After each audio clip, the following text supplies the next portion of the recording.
Ya, kita lanjut dengan seri yang ini. Kita masih ada di seri The Kingdom of God. Ya, memang terputus minggu lalu. Tapi kalau saudara di sini 2 minggu lalu, ya ini adalah lanjutannya. Ya, tentunya saya akan sedikit mundur satu langkah untuk mereview yang 2 minggu lalu, karena kepotong 2 minggu mungkin banyak yang lupa. Ya, kita akan belajar tentang Kingdom Government. Ya, oke, Kingdom Government. Sekali lagi, mengapa kita perlu tahu, mengapa kita perlu belajar tentang Kingdom of God atau Kingdom of Heaven. Sekali lagi, karena itu adalah sistem yang berjalan di surga. Dan Yesus sendiri, seperti saudara tahu, Yesus sendiri berjalan di atas bumi ini, dia tidak memiliki topik khotbah yang lain selain yang ini. Dia cuma khotbah satu topik, Kingdom of God, Kingdom of God, Kingdom of God. Ya, sekali lagi seperti saya bilang, saya review sedikit. Ya, sebelum Yesus mulai ministrinya, statement pertama yang diucapkan Yesus di muka umum setelah dia dibaptis dan dia kembali dari 40 hari di padang gurun, dia mengucapkan, ada di Yohanes 4 ayat 17, kita tidak usah buka ayatnya, yaitu bertobatlah karena kerajaan surga sudah dekat. Ya. Repent for the kingdom of heaven is here or is near. Nah, itu yang ngomong si rajanya sendiri. Repent, ya. Jangan lupa ada kata repent. Nah, saya akan selalu mengulang, repent itu artinya berubah mindset. Bukan cuma dari melakukan sesuatu yang jahat terus aku nyesel.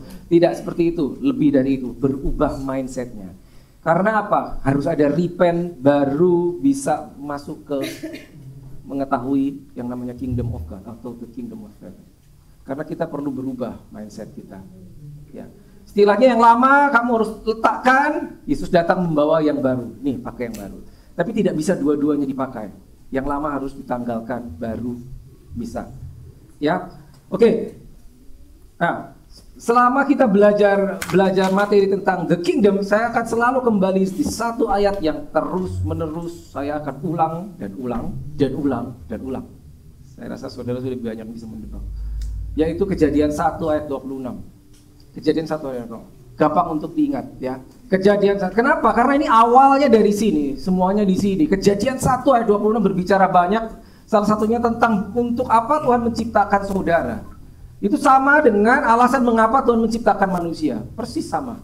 Jadi kalau saudara bisa paham ini, ya, saudara akan tahu untuk apa saudara ada, untuk apa kita ada, untuk apa kita diciptakan. Oke, kita baca sekali lagi. Ini yang bahasa Inggris. Then God said, let us make man in our image and according to our likeness. Stop dulu sampai itu. Sesuai dengan gambar dan rupa. Image itu gambar, likeness itu rupa.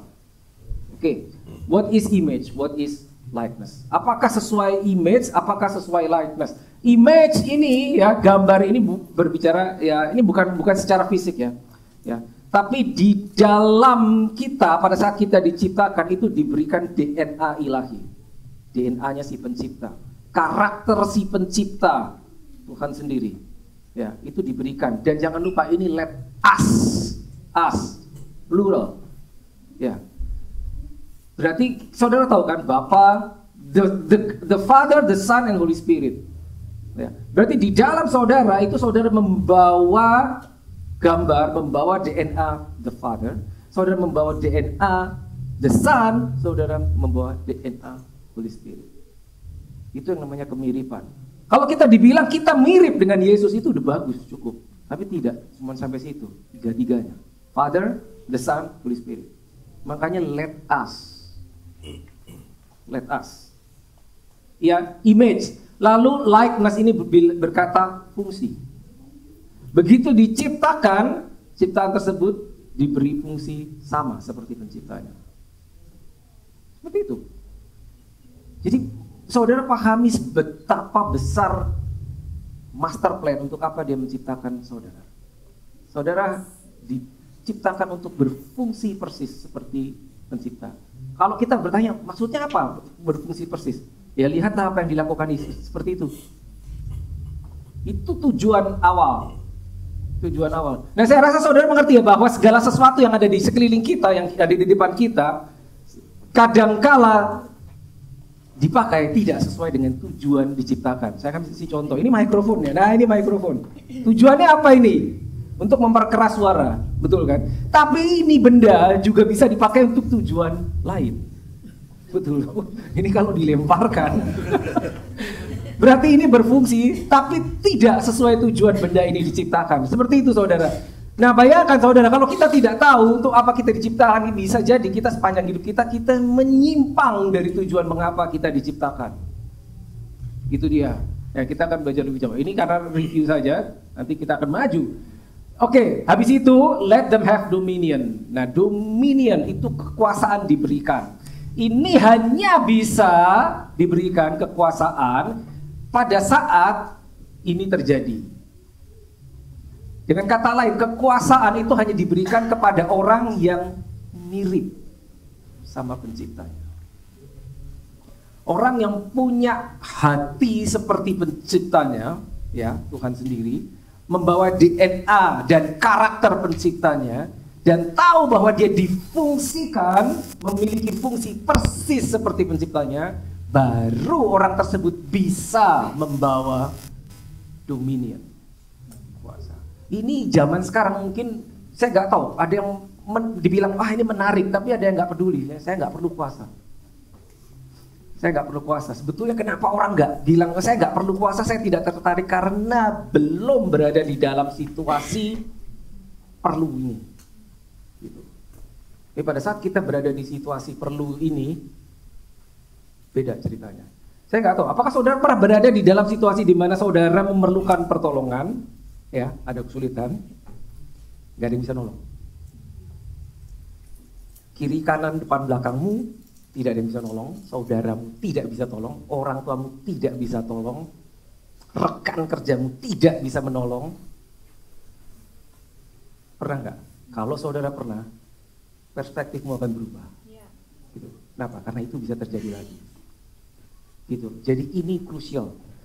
Dan ini idenya pencipta, bukan manusia. Manusia nggak punya ide seperti ini. Jadi ini idenya Tuhan sendiri, ya, pada saat Dia menciptakan.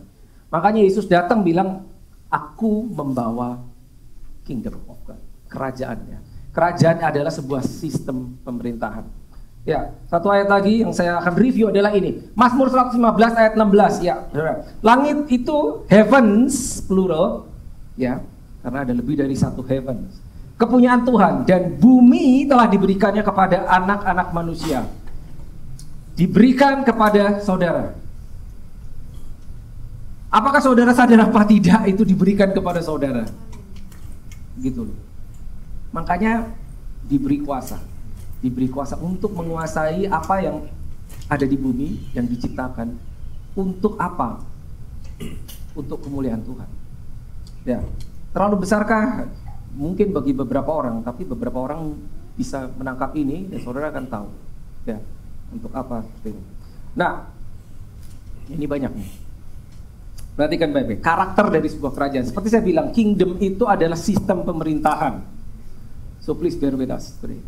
Adalah sistem pemerintahan. Ada beberapa karakter di dalam pemerintahan, ya. Seperti saya pernah sampaikan 2 minggu lalu bahwa nggak banyak orang tahu, nggak banyak orang paham tentang yang namanya kingdom atau kerajaan. Karena apa? Kita tidak hidup di dalam sebuah kerajaan. Kebanyakan sistem pemerintahan negara itu adalah kayak Indonesia, bukan kerajaan kan, republik. Walaupun Indonesia pernah dijajah beberapa kerajaan. Pernah dijajah Belanda, pernah dijajah Jepang. Saudara tahu pernah dijajah Portugis, itu semuanya kerajaan, menjajah Indonesia. Nah, karakter kerajaan itu punya karakter. Tapi kalau saudara baca Alkitab saudara, saudara akan menemukan semuanya kingdom di situ. Zaman dulu, ya. Karakternya ini, nomor 1, dia pasti punya raja. Kerajaan itu pasti harus ada rajanya dan dia harus ada teritorinya. Makanya manusia diciptakan dikasih teritori, bumi, teritorinya, ya. Jadi bumi itu rajanya manusia, ya. Karena apa? Si pencipta itu tidak turun di bumi. Bapa kami yang di surga, surga is location. Bapa itu dia turun toh, Bapa tetap di sana. Oke, kingdom selalu. Nah ini menarik ini. Selalu punya karakteristik ingin memperluas teritori atau membuat koloni. Nah ini yang pernah terjadi di Indonesia, betul kan? Indonesia pernah menjadi koloni Belanda 350 tahun. Pernah menjadi koloninya Jepang, dijajah, itu dikuasai. Nggak enak tuh ya. Ya tentunya kita nggak ada yang ngalamin ya. yang pernah mengalami berada di hidup di zaman penjajahan, nggak ada di sini. Ya, tapi itu terjadi di Indonesia. Australia pernah jadi koloninya negara apa? Inggris toh, Inggris, gitu. Ya. Nah, sebuah kerajaan pasti punya yang namanya citizen, ya, warga. Lalu ada law, hukum. Kerajaan surga hukumnya apa? Itu yang saudara lihat di Alkitab, itu hukum kerajaan surga. Lalu kerajaan, kingdom, memiliki konstitusi. Apa itu? Undang-undang, yang sebetulnya adalah perjanjian antara raja dan orang-orang yang ditulis di dalam undang-undang. Jadi Alkitab itu isinya adalah perjanjian antara the king sama warganya. Kalau saudara warganya, itu perjanjiannya. Itu ditulis di Alkitab saudara. Lalu kingdom memiliki pemerintahan, government atau ruling authority, ya, order of authority atau pasukan, masuk ke militernya, army dan seterusnya. Lalu kingdom memiliki privileges, keuntungan. Saudara, kalau saudara dari warga negara Indonesia, saat saudara dikonvert menjadi warga negara Australia, pasti ada yang namanya privilege, keuntungan. Jika engkau menjadi warga Australia, maka begini. Tapi privilege bukan cuma keuntungan, tapi juga kewajiban pasti ada, ya. Ya, secara cepat. Nah, kingdom itu ada namanya code of ethics, yaitu lifestyle, jenis kehidupan orang-orang yang berada di dalam kerajaan tersebut. Saudara pindah negara, orang-orangnya lifestyle-nya beda toh. Ya. Kalau saudara ada di negara yang namanya kingdom of God, kingdom of heaven, lifestyle-nya pun beda. Jika kita masuk dan kita tidak mengikuti lifestyle-nya tempat tersebut, maka tanda kutip kita akan seperti orang aneh. Iya kan? Bahkan Indonesia dan Australia pun berbeda. Oke, nah nanti kita paling banyak akan touch di area nomor 3 ini, hari ini. Ya, nah ini gambar ini pernah saya share mungkin tahun lalu. Beberapa masih ada, ingat. Ya, secara cepat saya jelaskan. Ya, ada yang namanya unseen realm, yaitu realita tidak terlihat. Ya, saudara tahu ya, alam roh, nggak kelihatan. Bukan berarti nggak ada, cuman tidak terlihat, unseen realm. Lalu ada realm yang terlihat. Nah, pada mulanya tadi Kejadian 1 ayat 26, God is king, Allah Bapa itu raja. Ada yang namanya kingdom of heaven. Dia ingin memperluas kerajaannya, mencari koloni, dibuatlah ini. Ya, tapi koloni itu nggak bisa kosong, harus dikirim orang ke sini. Nah, God as the king, ya, dia harus mengirim orang ke koloninya, maka dibuatlah ini manusia. Nah, kalau saudara buka di Yohanes 4 ayat 24, itu akan saudara jumpai God is spirit. Allah itu roh, gak kelihatan, tapi yang tidak terlihat, alam ini membuat sebuah alam lain yang terlihat, sehingga penguasa di sini haruslah yang terlihat. Nah, karena God adalah spirit, ya, pada saat dia bilang mari kita membuat ciptaan yang serupa segambar sama kita, ciptaan itu spirit juga. Jadi saudara itu spirit. Pada saat Adam diciptakan manusia, ya, dari debu tanah, ya, sudah jadi, belum hidup, belum, tapi udah jadi dari debu. Maka harus dihembusi Roh Kudus. Jadi ciptaan itu spirit. Tapi karena ciptaan tersebut didesain untuk beroperasi di alam yang terlihat, maka dia harus diberi kostum yang namanya tubuh jasmani. Oke, you got it? Ya. Tapi dia adalah roh, sama seperti penciptanya, roh. Ditaruh di alam terlihat, bumi. Nah, segala sesuatu di bumi ini, alam yang terlihat, itu harus memiliki tubuh. Jadi kalau saudara berjumpa roh yang berkeliaran, berkeluyuran di bumi tanpa tubuh, itu bisa diusir karena mereka ilegal berada di bumi. Anggap? Oke, you got it? Kenapa? Yang berada di bumi harus pakai tubuh. Kalau ada yang keluyuran tanpa tubuh, itu ilegal. Makanya iblis pun pada saat mendatangi manusia untuk memperdaya, dia harus pinjam tubuh. Tubuhnya siapa? Ular. Gitu. Tapi dibaliknya itu devil, iblis. Karena dia tahu dia beroperasi di realita yang seen realm, yang terlihat. Dia nggak bisa tanpa tubuh. God, the Son, Holy Spirit, 3 tuh, ya, Trinity. Saya nggak menjelaskan Trinity. Ya, pada saat manusia jatuh, dibuatlah rencana yang namanya redemption plan, penebusan. Salah satu harus turun ke bumi, harus turun ke sini, karena terjadi kekacauan di sini toh, betul? Maka diputuskan, oke, the Son yang turun, itu turun dia namanya Yesus. Tapi karena dia mau turun, dia harus pakai tubuh jasmani. Maka Yesus turun ke bumi pakai tubuh jasmani. Bapa tidak turun ke sini toh, tetap di atas. Yesus turun, dia harus pakai tubuh jasmani karena akan beroperasi di sin real. Ya, saudara harus paham dulu nih. Itu dia. Jadi ini adalah teritori saudara. Teritori saudara. Tapi kewargaanmu adalah di sini. Karena engkau adalah roh. Cuman dikasih kostum jasmani karena beroperasi di sini. Oke, harus legal. Itu menjelaskan mengapa jika seseorang ya kostumnya rusak, alias tubuhnya rusak, tidak berfungsi, maka spiritnya harus check out. Betul kan? Gak bisa dia keluyuran di sini lagi. Kenapa? Ilegal. Dia udah gak punya kostum jasmani untuk beroperasi di sini. Ya, oke. Nah, tadi kita udah tahu bahwa salah satu karakteristik sebuah kerajaan itu selalu ingin memperluas kerajaannya. Nah, ini yang terjadi. Patternnya sebagian. Makanya terjadi perang. Kerajaan satu, kerajaan yang lain. Perang. Negara A lawan negara B. Ingin mencaplok tanda kutip. Ya, sebuah katakanlah A dan B. Negara A berperang dengan B. Diinvasi negara B. Itu bahkan sampai zaman modern masih terjadi dua negara berperang. Ya, oke. Diinvasi, ditaklukkan. Nah, kalau saudara lihat kitab ini pattern zaman dulu, maka negara yang kalah, people, penduduknya akan diangkut ke negara yang menang dan dijadikan budak. Gitu kan? Seperti itu. Nah, saudara tahu Israel pernah mengalami ini, ya. Ditaklukkan oleh Babilonia, diangkut. Nah, makanya kita tahu ada namanya pembuangan Babilonia. 70 tahun diperbudak, itu seluruh penduduknya diangkut, pindahin ke negara lain, diperbudak jadi budak. Ya, dikalahkan oleh negara tersebut.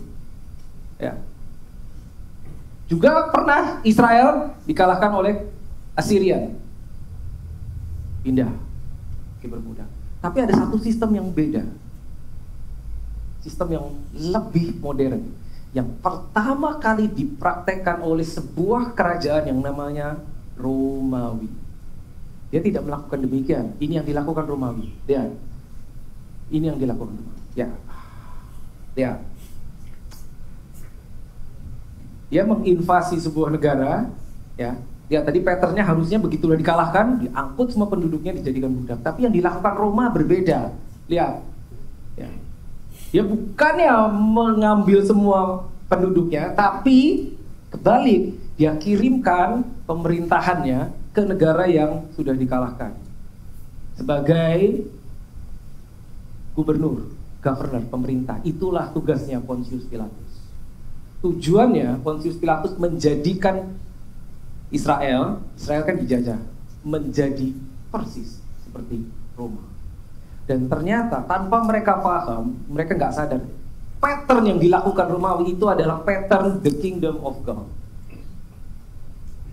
Makanya jadilah kehendakmu, kita berdoa, di mana? Di bumi, supaya bumi menjadi seperti surga. Bagaimana supaya bumi bisa jadi seperti surga? Pemerintah surga harus ada di bumi. Pemerintahan surga harus ada di bumi. Orang Romawi tahu, makanya dikirimkan pemerintahannya. Bukan Pontius Pilatus nggak sendiri datang, dia governor, dia pemerintah, dia punya staff, dia punya pasukan semua. Jadi teritori tersebut waktu itu Israel dijajah, itu disulap dari mulai semuanya dibuat menjadi seperti Roma. Dikirimkan ahli ekonomi, arsitek, bangunan-bangunan semuanya model Romawi. Bahasanya harus menggunakan bahasa Roma. Tujuannya apa? To erase your history, sehingga engkau tidak punya masa lalu tentang bangsamu sendiri. Itu yang dilakukan. Makanya saudara lahir baru dikasih bahasa yang baru. Bener kan? That is the kingdom of God system. Nah ini yang dilakukan, ini Roma doang yang melakukan seperti ini. Ya, sampai sekarang ini ditiru banyak bangsa-bangsa modern. Tapi sistem ini adalah sistem the kingdom of God. Ya. Dan tujuannya, jadi kalau kita tahu tujuannya saudara diciptakan itu untuk membuat koloni bumi yang namanya bumi ini menjadi seperti aslinya surga. Seperti itu, maka perlu dikirimkan pemerintah yang tahu akan sistem negaranya. Ya, harus ada pemerintah yang tahu sistem negaranya. Dan saudara tahu, Pontius Pilatus ini gubernur. Jaraknya Israel dari Roma itu jauh. Tapi dia tahu apapun yang dibuat oleh dia, keputusan dia akan di-backup 100% oleh negaranya. Makanya di depan Yesus dia bisa mengancam Yesus. Pontius Pilatus saat dia ngomong, tidak tahukah engkau aku punya kuasa untuk menyalibkanmu atau membebaskanmu? Dia berani ngomong gitu. Dia nggak sadar yang di depan dia itu raja juga gitu. Tapi dia tahu gitu. Dia tahu seperti itu. Yesus ngomong sama Petrus, kepadamu kuberikan kunci kerajaan surga, hingga apapun yang kau ikat di mana?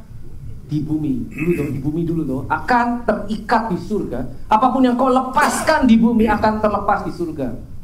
Maksudnya apa? Apapun keputusanmu, this is dangerous statement, surga akan setuju. Dangerous statement. Apapun keputusan saudara, saat saudara membawa the government of heaven di dalam dirimu, surga akan setuju dengan kamu. Oh my God. That is so dangerous. Gitu. Jadi itu tujuannya. Kalau saudara ditempatkan di marketplace, dimanapun juga, saudara ditempatkan di government, saudara ditempatkan di bisnis tertentu, nomor satu di mata Tuhan bukan supaya engkau berlimpah-limpah harta, sukses. Oke, thank you Lord, that is good. Tapi itu bukan number one, bukan yang utama. Yang utama adalah di mana kau ditempatkan, tempat di mana kau berpijak itu harus kau ubah menjadi seperti surga. Itu yang namanya datanglah kerajaanmu di tempat di mana kau ditempatkan. Jadilah kehendak Tuhan di mana engkau ditempatkan. Itu the kingdom system. Itu yang dibawa Yesus. Caranya di dalam diri saudara harus dimasukkan government dulu. Governmentnya namanya Holy Spirit. Makanya Adam ditaruh di bumi, ya, itu harus dikasih government di dalamnya Holy Spirit. Nanti kita akan belajar lebih jauh. Nah, ini dia. Nah, Kingdom of Heaven had a colony, punya koloni atau jajahan tanda kutip yang namanya bumi. Nah tujuannya bumi harus menjadi persis seperti surga. Jelas, Yesus menjelaskan ya, jadilah kehendakmu di bumi, datanglah kerajaanmu di bumi. Oke. Makanya ini, heaven, surga mengirimkan pemerintahnya ke bumi. Manusia yang namanya Adam diberi government di dalamnya Holy Spirit. Kita tahu ceritanya Adam gagal, jatuh ke dalam dosa atau pemberontakan. Nah ini penting. Nah pada saat sebuah koloni menyatakan merdeka, Indonesia tahun 1945 menyatakan merdeka dari, ingat sejarah? Dari Jepang. Dia bilang Jepang apa Belanda ya? Jepang. Udah kelamaan gak ingat. 1945 ya saudara tahu yang terakhir dari Jepang. Ya. Maka pemerintah Jepang harus angkat kaki, betul toh? Karena Indonesia menyatakan merdeka. Jadi yang terjadi di Taman Eden itu Adam tanda kutip menyatakan saya merdeka, bebas dari surga. Maka the government of heaven harus angkat kaki. Makanya Holy Spirit pergi dari manusia. Selama 4000 tahun manusia hidup tanpa Holy Spirit, tanpa government di dalam diri, sampai dipulihkan. Ya, bumi jatuh. Ya, maka ada pemerintahan lain yang masuk. Jadi saudara tahu pada saat sebuah negara menyatakan independen itu tanda kutip itu ganti pemerintahan. Saudara Timur Timur, dulu namanya Timur Timur, sekarang Timor Leste, dulunya bagian Indonesia. Tahun berapa saya lupa, itu terlepas dari Indonesia, ganti pemerintahan, mereka menjadi independen. Indonesia tidak punya lagi otoritas atas Timur Timur atau Timor Leste, betul kan? Saat 1945 Indonesia menyatakan merdeka, maka Jepang tidak punya lagi otoritas karena ini bangsa sudah merdeka. Gitu. Dan the problem is, saat government of heaven, Holy Spirit keluar dari manusia, ada pemerintahan lain yang masuk. The kingdom of darkness. Itu yang beroperasi di bumi. Dan tujuannya the kingdom of darkness, seperti saudara tahu di Yohanes 10 ayat 10 ada 3. Apa? Mencuri, membunuh, membinasakan. That is the problem. Nah, maka pada saat Yesus datang, di mindsetnya Yesus, ini pemerintahan surga harus balik lagi. Tapi ada masalah, kenapa? Karena seluruh manusia itu tidak ada yang kudus. Sementara pemerintahan surga itu namanya Roh Kudus. Roh Kudus hanya bisa masuk ke tempat kudus. Gimana caranya? Harus dibersihin dulu supaya jadi kudus, baru pemerintahannya bisa masuk, Holy Spiritnya, Roh Kudusnya. Caranya darah, makanya dia mati mencurahkan darah, itu membersihkan, baru habis itu pemerintah bisa balik, governmentnya, Holy Spiritnya kembali. Ya. Nah setelah itu saudara tahu original plan, ya, bumi menjadi sebuah domain atau teritori yang penduduknya seluruhnya adalah imam dan raja. Semuanya imam dan raja. Itu original plan. Jadi saudara kalau tahu saudara masuk ke dalam original plan-nya penciptamu, engkau adalah imam dan raja. Tapi pasti kita pikir, untuk apa saya jadi imam? Saya nggak ada urusannya sama imam. Saya raja, nggak ada urusannya. Itu hanya karena kita nggak tahu. Kalau saudara tahu, saudara akan menghargai posisi saudara sebagai imam dan raja. Oh, I mean it. Saudara, kalau saudara tahu, saudara akan menghargai itu. Tapi the problem is kita banyak yang nggak paham. Ya, sehingga ayat ini menjadi jelas sekarang. Perhatikan 2 Korintus 5 ayat 20. Jadi, ini Rasul Paulus, kami ini adalah utusan ambasador atau representatif. Saudara tahu mengapa, atau perwakilan, ambasador perwakilan. Mengapa sebuah negara atau sebuah organisasi perlu perwakilan di daerah lain atau di negara lain? Ya. Katakanlah seseorang, ya, dia perlu perwakilan ditempatkan di tempat lain. Kenapa? Karena orang itu nggak di sana, maka dia perlu diwakili. Karena dia nggak kelihatan. Kenapa Tuhan perlu perwakilan? Karena dia tidak terlihat. Jadi kalau saudara tahu ayat ini, ya, engkau adalah utusan Kristus. Engkau mewakili Kristus karena Kristus Yesus tidak terlihat. Jadi kalau ada orang ingin berurusan sama Yesus Kristus, ingin mencari Yesus, yang dicari yang kelihatan, yang dicari engkau. Maka dia menitipkan kuasanya kepadamu, dia menitipkan otoritasnya kepadamu, dia menitipkan His love, His mercy, even His favor kepadamu. Karena engkau terlihat, dia tidak terlihat. Nah itu fungsimu sebetulnya. Gitu loh. Terlalu besarkah ini? Tidak. This is in your manual book. Ini di Alkitab saudara. Hanya kita yang menurunkan porsi kita sehingga kita nggak paham ini. Ya. Oke, real quick. Ya, 2 minggu lalu saya share ada Gospel of Salvation, the Gospel of the Kingdom. Yesus sendiri keluar statement dari mulutnya. This Gospel of the Kingdom. Berarti ada gospel jenis lain. Nah, mostly kita cuma tahu yang ini. Ya, the Gospel of Salvation itu Allah Bapa, God the Father, ya, karena mengasihi manusia, ya, manusia itu orang berdosa kan, ya, karena Adam jatuh semua orang dosa kan, ya. Jadi dia ingin menunjukkan kasihnya kepada semua orang berdosa. So this is God, the giver, ini resipiennya yang menerima manusia berdosa, diselamatkan oleh kasih karunia, diubah menjadi statusnya menjadi anak. Ya, saudara sudah paham ini. Tapi belum selesai. Karena ada the gospel of the kingdom. Nah, the gospel of the kingdom itu the next step. God now / king, rajanya. Resipiennya bukan lagi orang-orang berdosa. Resipiennya yang menerima the gospel of the kingdom adalah yang ini.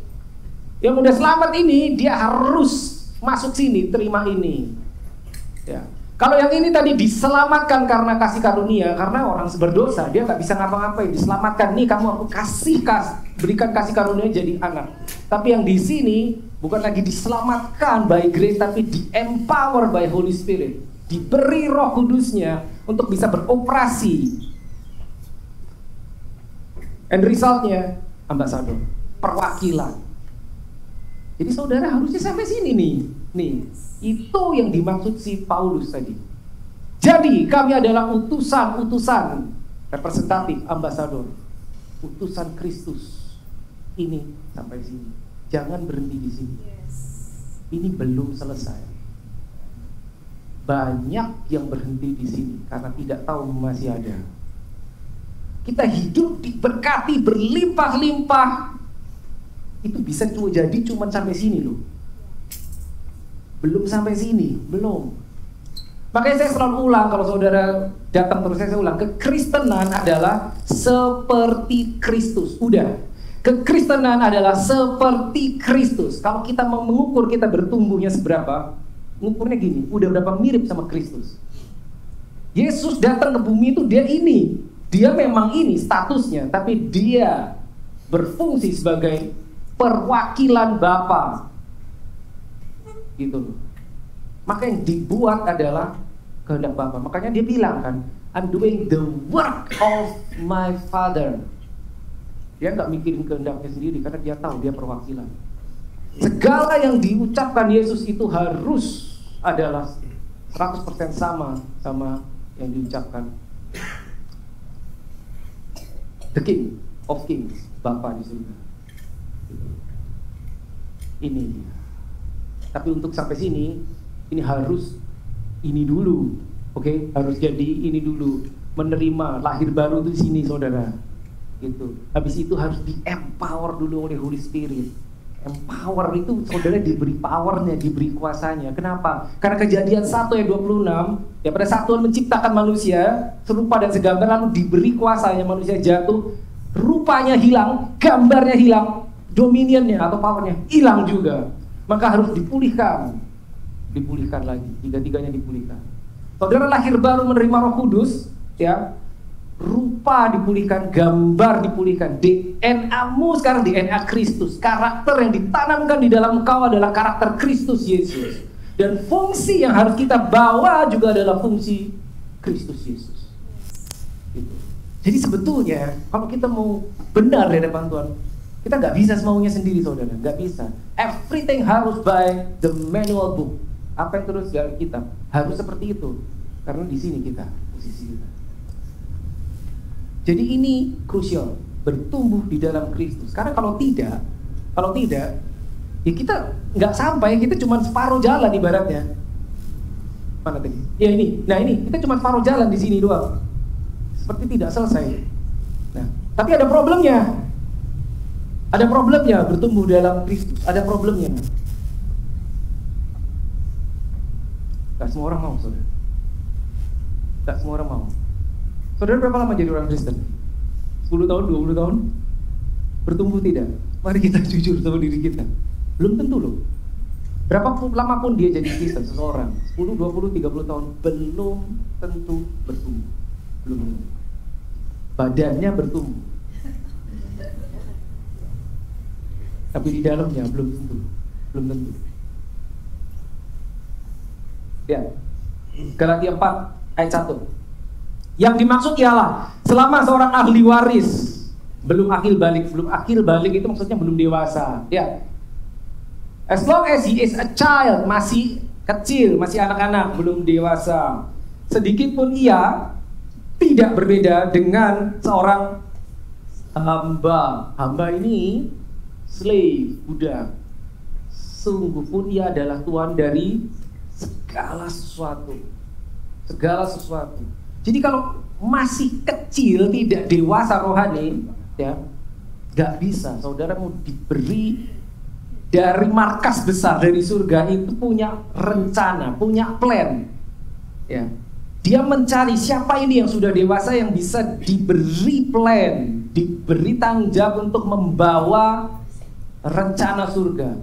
Tapi itu tidak bisa jika tidak bertumbuh. Kenapa? Ini Alkitab bilang, sedikit pun ia tidak berbeda dengan seorang hamba. Nah, saya akan kasih saudara gambar. Nah, ini menjadi jelas ini ayat ini. Ya, problemnya tidak bertumbuh itu ini. Karena serupa dengan ini. Serupa dengan ini. Padahal dibilang, jangan kamu menjadi serupa. Jadi gimana dong? Berubah. Jangan sama, tapi gimana dong? Berubah.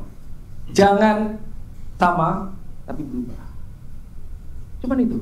Jangan sama, berubahlah. Jangan serupa, berubahlah. Kalau kita tahu itu kita bertumbuh. Ya. Dari mulai anak bertumbuh lagi menjadi perwakilan. Saudara tahu nggak? Saudara itu diciptakan untuk jadi seperti Kristus, maka disebut Kristen. Alkitab mengatakan Christ in you, bukan with you. In you, di dalammu ada Kristusnya. Ada Kristusnya di dalam engkau. Bukan cuma di bersama engkau, di dalam. Kenapa harus ditaruh di dalam? Karena engkau akan berfungsi seperti dia. Saudara tahu kan, Kristus itu bukan surname-nya Yesus. Yesus Kristus, bukan. Kalau zaman dulu mereka tak pakai surname, cuma pakai nama orang tuanya. Simon bin Yunus, Simon Bar Jonah gitu kan. Jadi yang dipakai itu bin ya siapa nama family-nya. Seperti itu. Jadi bukan Jesus bin Christ, gak ada. Bukan. Kristus itu karena dia diurapi, sehingga Kristus itu urapannya, juga personnya. Lah kalau dibilang Christ in you, berarti di dalammu ada urapan Kristus yang membuat engkau berfungsi seperti Kristus, yang membuat engkau menjadi seperti mirip saudara, mirip. Makanya dia berani ngomong, apa yang aku buat engkau akan buat juga. Yohanes 14 ayat 12. The thing that I do you will do even greater things than that. Gitu loh. Kenapa? Karena nih dikasih mesinnya sama, nih Roh Kudusnya dikasih sama. Ya, saya bawa gambar. Nah, anak kecil melihat keluar jendela. Kira-kira dia ngapain tuh? Di luar jendela ada anak-anak kecil lain lagi main, tapi dia di dalam. Saya tahu persis ini rasanya gimana jadi anak ini. Saya tahu persis, saya kasih tahu nanti. Ya, oke, I'll be quick. Jadi begini saudara, seorang yang lahir di dalam kerajaan, ya raja tinggal di sebuah istana tuh, katakan kan zaman dulu istana yang besar. Si raja punya anak, anaknya masih kecil. Nah, kebiasaan zaman dulu begini, begitu si raja punya anak, anaknya masih kecil. Dia akan menugaskan seorang pengasuh katakanlah pengasuh ya, atau pengajar atau guru untuk mengajari si anak itu. Nah, si pengasuh anak ini dia harus membrainwash si anak raja. Ini anak raja. Setiap hari dia melihat di depan jendela, dia keluar, waduh ada anak-anak kecil main sepeda, main bola dan sebagainya, pengen dia. Tapi si pengasuh akan ngomong sama dia, bisikin, you are different. Kamu gak sama yang di luar. Tiap hari diberi, kamu tidak sama, kamu tidak sama, kamu tidak sama. Mereka di luar, kamu di dalam. Mereka orang-orang biasa, kamu tidak biasa. Dia mungkin gak ngerti, tapi itu bertumbuh terus dari kecil sampai besar, hingga lama-lama dia paham. Nah inilah makanya ayat ini saudara sekarang tahu, dikasih tahu jangan sama. Kenapa? Karena kamu tidak sama, kamu punya destiny yang lebih besar dari orang yang di luar. Caranya gimana? Berubahlah, itu tujuannya ini. Nah, saya sudah pernah bawa gambar ini toh. Anak kecil dia nggak tahu, ini dia pernah mengalami ini. Nah, rada gede, dia masih nggak tahu, kalau dia nggak nyadar bahwa dia anak raja. Dia nggak tahu bahwa suatu saat dia akan jadi raja. Sampai dia harus bertumbuh dulu kan, menjadi ini. Udah mulai kelihatan, tambah gede menjadi ini. Tapi belum raja, baru prince. Kenapa? Dia dilahirkan, dia tahu suatu saat jadi raja, tapi belum. Kenapa belum? Karena ibunya dulu wajib banget hidupnya. Jadi ini nggak naik-naik. Dia harus nunggu sampai ibunya meninggal dulu. Jadi gini, di dalam sistem kerajaan ya, raja itu cuma satu, saudara. Selalu cuma satu. Anaknya mungkin banyak, pangeran. Ini pangeran loh, prince. Yang berkuasa orang tuanya, ayahnya atau ibunya. Dalam kasus ini ibunya yang berkuasa. Ya. Jadi si anak pengen jadi raja. Gimana dong? Gak bisa, kamu gak bisa jadi raja. Aku masih hidup, kurang lebih gitu. Tapi ada satu cara untuk membuat anak ini jadi raja sebelum ibunya meninggal. Caranya apa? Gini nak, saya akan kirimkan kamu ke koloni. Jadi si orang ini, meskipun dia di Inggris, hanya pangeran Inggris, tapi begitu dia mendarat di Australia, yang adalah ex-koloni Inggris, begitu dia menjejakkan kaki di sini, dia menjadi raja. Itu karena apa? Di sini tidak ada ibunya. Nangkep maksudnya saudara? Ya.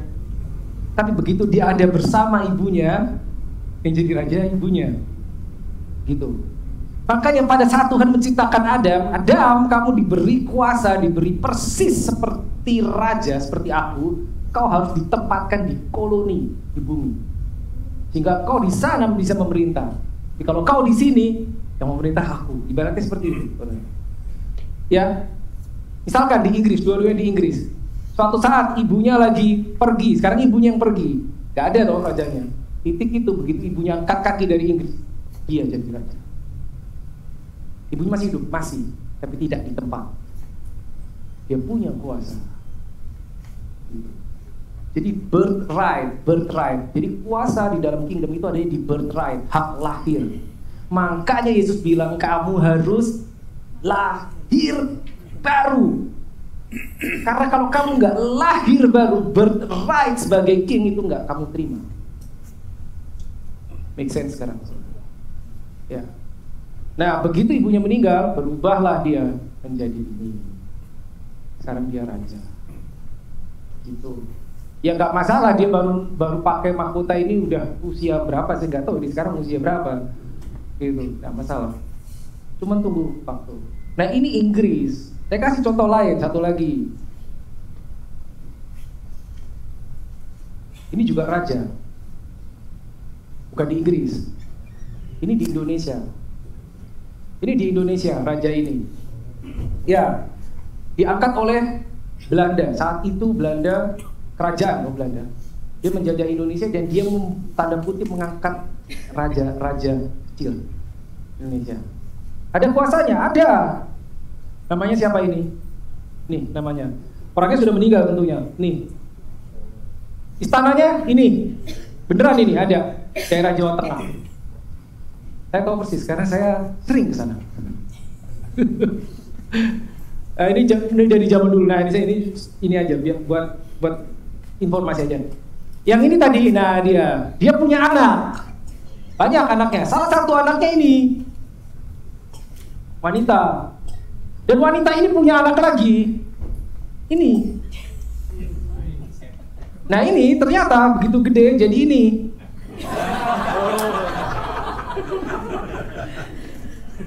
Makanya saya bilang saya tahu rasanya. Gitu loh. Kenapa? Karena saya waktu saya kecil, saya sering menghabiskan waktu di sini. Ini gapura istananya.